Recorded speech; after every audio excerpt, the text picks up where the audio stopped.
Hello, everyone. I would like to extend my heartiest thanks to International Research Symposium on Urban Villages for allowing me to present my paper on exploring spatial resilience for urban migrant communities of Gurugram to disaster risk. And the particular case I'm looking at Ghata village.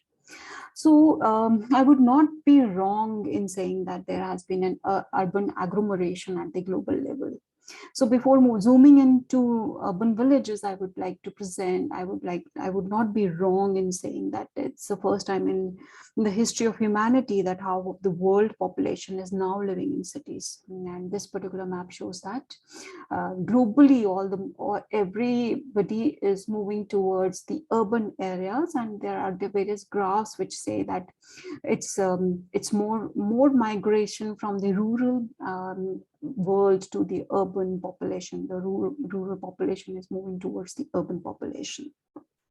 And in the next 20 years, it's been projected that 95% of the population in the developing countries would be residing in the urban areas. So why do we say that, yes, when they're moving towards, why should we have the focus towards the cities? Because the cities will, and itself are complex and interdependent systems, and they're extremely vulnerable to threats for both natural risk and man-made disasters caused by growing urban population migration, depleting resources and environmental stresses.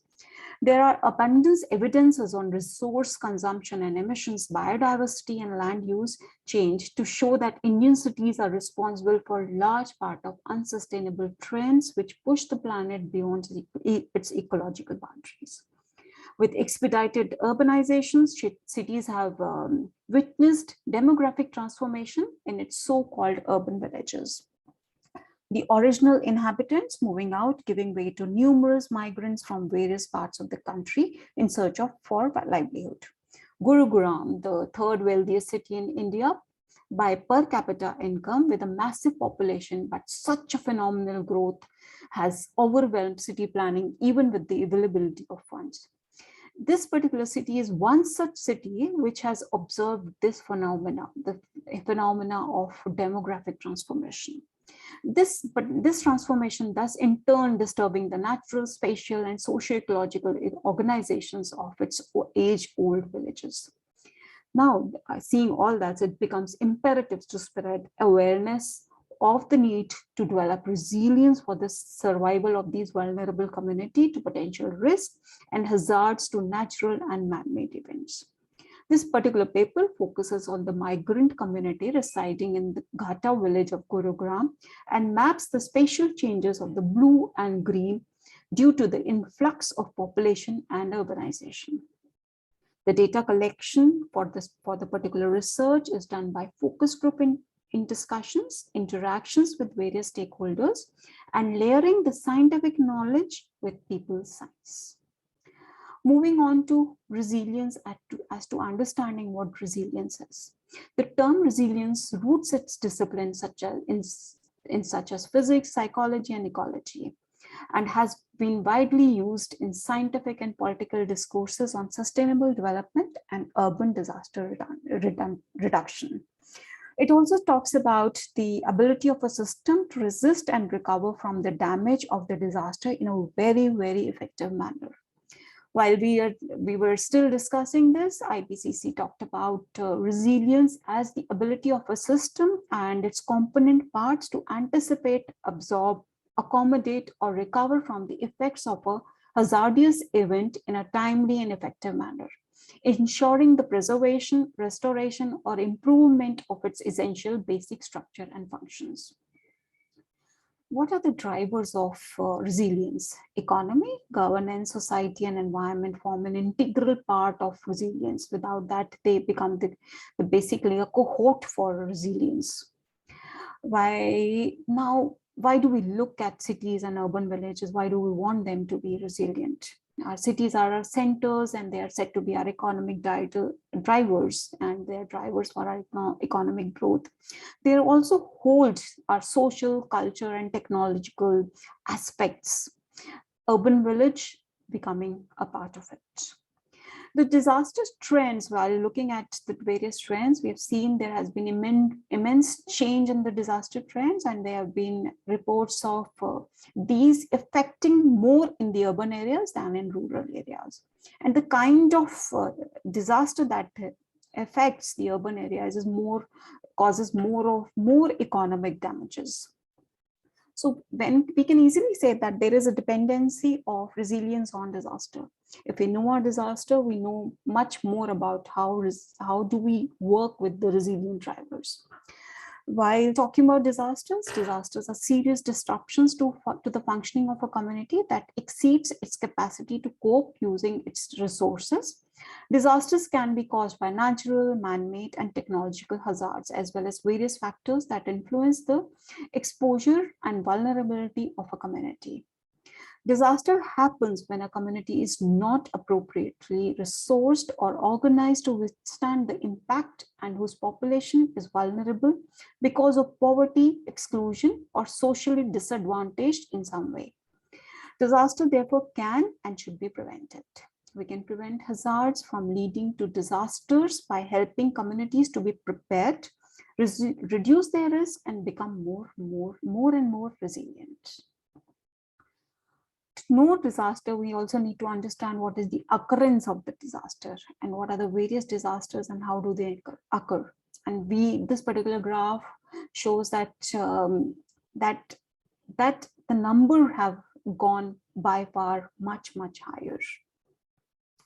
I will quickly move to my case, which is Gurugram, and which has shown an enormous growth in the past few years, and it has also, while we try to understand the city, it has also shown an enormous demographic change, enormous and aerial growth.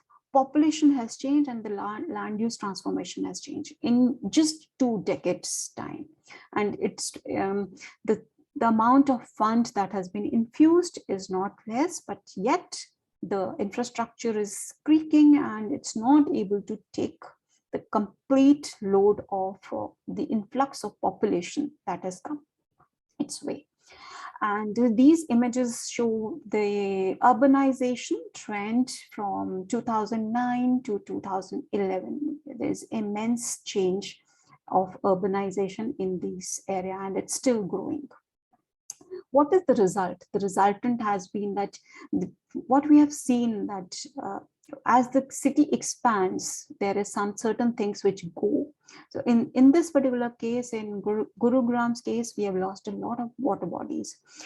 Starting with as per Sensex, as per the documents that are available, we in about 1990 we had 641 water bodies, which reduced to 557 in the year 2000, reducing further to 487, and now only 75 water bodies left in this big city of Gurugram.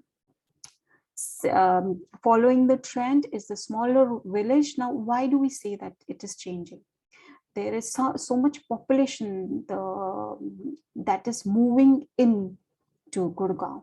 Gurgaon can easily be called the city of migrants, and when we talk about migrants, over here, this city has given an opportunity to so many people. It has allowed so many people to come in who are looking for a livelihood, looking for a better quality of life, looking for opportunities, and not to forget, looking for hope.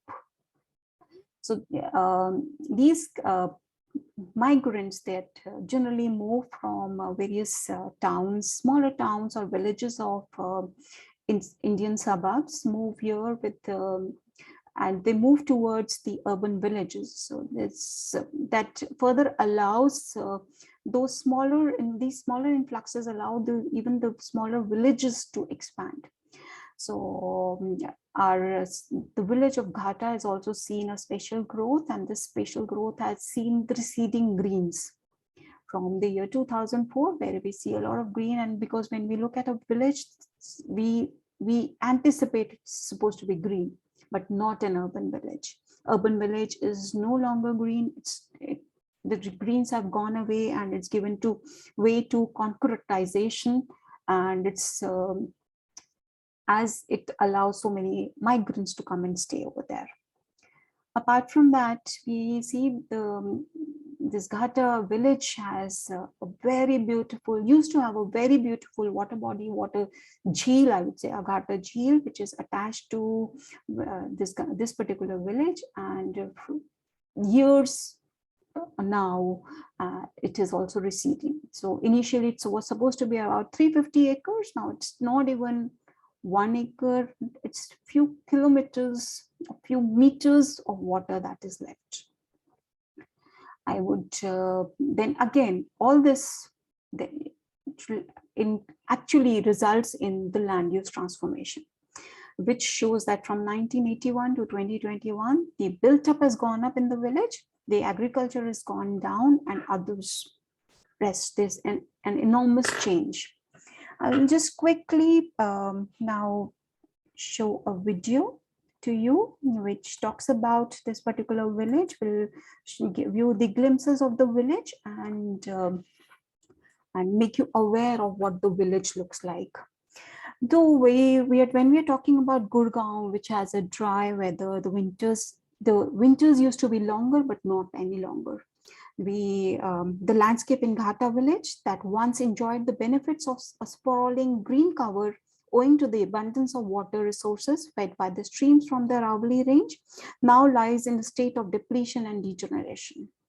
The Ghata lake used to hold water, and their channels and the catchment area has been blocked, concretized, resulting to water inundation, fungus growth, and loss of really giving rise to various hazards. The water body has receded. Though when these migrants, they stay over there, they feel that no, they are not even aware of what the surroundings are. They don't even know that there has been a water body over there. What they want to say is that they have a habitat, they've been given one room, they're not aware of the surroundings, they don't realize realize what is the loss that has been happening. The migrants that move in, they only find that they have been provided with the resources. They open the tap, the water is there. But this water has been provided to them by the landlords that take rent from them, and a motorized solution has been given to them.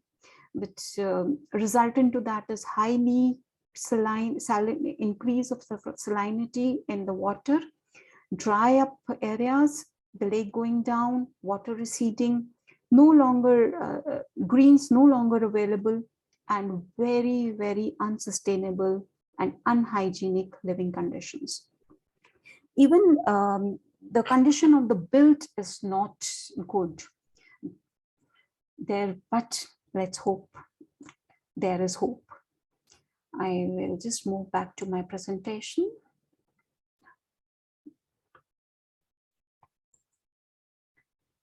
So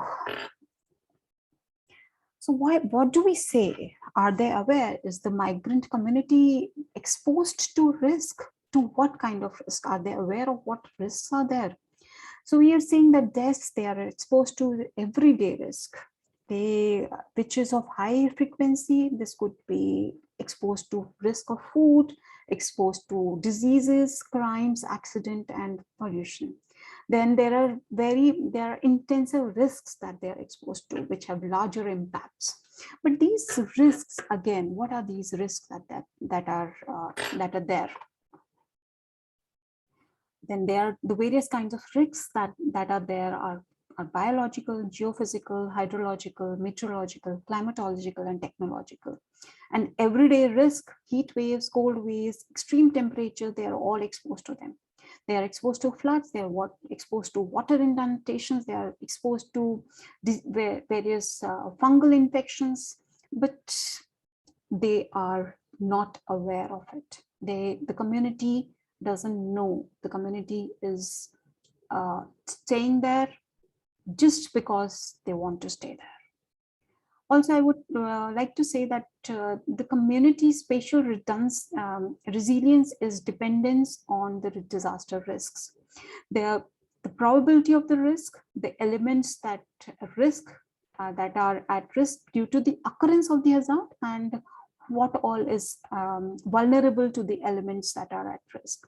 So this particular community also, while we talk about these particular risks, there are certain underlying risk factors, which is socioeconomic elements, physical elements, and institutional capacity. The government is also, there is no such law, there's no such count for these migrants community which is staying over there. It's only a few NGOs that are working for them. There is no, as such, they don't even have the power to vote. While we talk about what are the underlying risk in this area, we talk about, we can easily say economic poverty, poor governance, socioeconomical vulnerability, the ecosystem is declining, there are the physical, spatial vulnerability of the community, which is so evident. The community is an exclusion, there is illiteracy, limited opportunities to access and mobilize assets.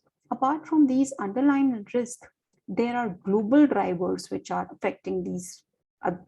Again, they are amplifying these risks, which is uneven economy and urban development, then climate change is there, weak governance and limited endogenous capacities. All these put together give rise to everyday risk. And there are certain impacts that these risks say. Apart from everyday risk, there is extensive risk, which we have already talked about, and there is intensive risk. But the impacts, what are the major impacts? They could be mortality, there is economic loss, there is damage to habitat, which could be both tangible and intangible habitat.